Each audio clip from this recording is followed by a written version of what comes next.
ஹல்லேலூயா. வசனம் சொல்லுது அவருடைய சமூகத்தில் பயங்கர ஆனந்தம்னு. எத்தனை பேர் உணர்றீங்க அவருடைய பிரச்சனை இங்கே இருக்குன்னு? இல்லை உணரல நிறைய பேர்.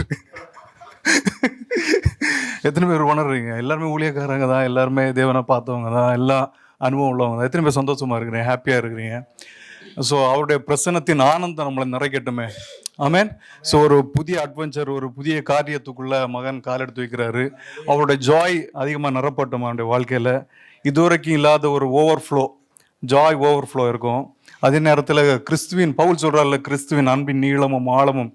ஸோ அந்த கடவுளோட அன்பின் அலைக்குள்ளே நீங்கள் பயங்கரமாக மூழ்கி முத்தெடுக்கிற ஒரு டைமாக இருக்கும். Taste and see the Lord is குட்ன்ற மாதிரி கர்த்தர் நல்லவர் என்பது ருசித்து பார்க்குற நாள், அவரோட லவ்வை வேற லெவலில் ருசி பார்க்குற நாட்கள். ஆமேன். இல்லை என்னால் உங்களுக்குள்ள சந்தோஷமே இல்லையா? ஹாப்பியாக இருக்கிறீங்களா? நீங்கள் தான் மக்கள்கிட்ட போயிட்டு சொல்லி எத்தனை பேர் நல்லா சந்தோஷமாக இருக்கீங்களா? சந்தோஷம். இப்போ எத்தனை பேர் இங்கே ஹாப்பியாக இருக்கிறீங்க? ஹல்லேலூயா. ஸோ இதில் என்ன காட் பிரசன்ஸில் என்னன்னா ஃபுல் ஆஃப் ஜாய் அப்படியே இங்கே ஓவர்ஃப்ளோ ஆகிட்டே இருக்கு. ஏன்னா எல்லாருமே we are carrying the presence of God இல்லையா? தேவ பிரசன்னத்தை சுமக்கிறோம். இங்கே ஒரு அலை, பிரசன்னத்தின் அலை மோதி கொண்டிருக்கிறது. ஆமேன். இன்னும் அழகா சொல்ல போனா தேவ பிரசன்னம் இருக்கும்போது ஏஞ்சல்ஸ் இருப்பாங்க, ஹல்லேலூயா, எல்லா பரிசுத்தவான்கள் இருப்பாங்க. ஸோ இது ஒரு சாதாரண பிளேஸ் இல்லை. இந்த ஸ்டார்டிங் ஒரு சாதாரண ஸ்டார்டிங் கிடையாது. எவ்வளோ அபிஷேகம் பண்ணப்பட்ட ஊழியக்காரங்க இருக்கிறாங்க. நான் எதுக்கு வாரோம்? எனக்கே ஒரு கேள்வி, நான் எதுக்கு நாம வந்திருக்கோம் நானும் யோசிச்சுட்டே இருக்கேன். ஆனா உண்மையாவே இது காட் ஒரு அப்பாயிண்டட் டைம். கடவுள் ஒரு நியமித்த ஒரு நேரம் வாழ்க்கையை வேற லெவலில் மாற்ற போகிறார். ஆமேன்.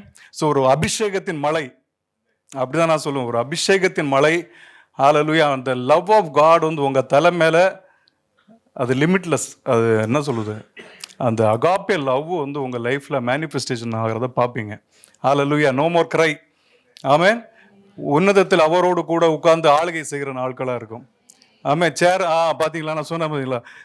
எல்லாரும் பாருங்க, எல்லாரும் ஒரு போட்டோட எடுத்துங்க. உன்னதத்திலே அவரோடு கூட உட்கார்ந்து இனி அப்பான்னு கூப்பிட வேண்டியது இல்லை. கடவுள் சொல்றாரு, இனி ஆளுகை செய், நீ சும்மா அந்த அளந்துட்டு இருந்த வேலையெல்லாம் பண்ணாத. ஸோ ஆளுகை செய்கிற டைம். ஆமென். எல்லாரும் பிளஸ் பண்ணுமா? ஆளுகை செய்கிற time. Hallelujah. We bless you in the name of our Lord Jesus Christ. ஒரு ஆளுகையின் டைமா உங்களுக்கு இருக்கட்டும் என்று சொல்லி வாழ்த்துகிறேன். Thank you, be joy. Hallelujah. வரல 10வது. Hallelujah.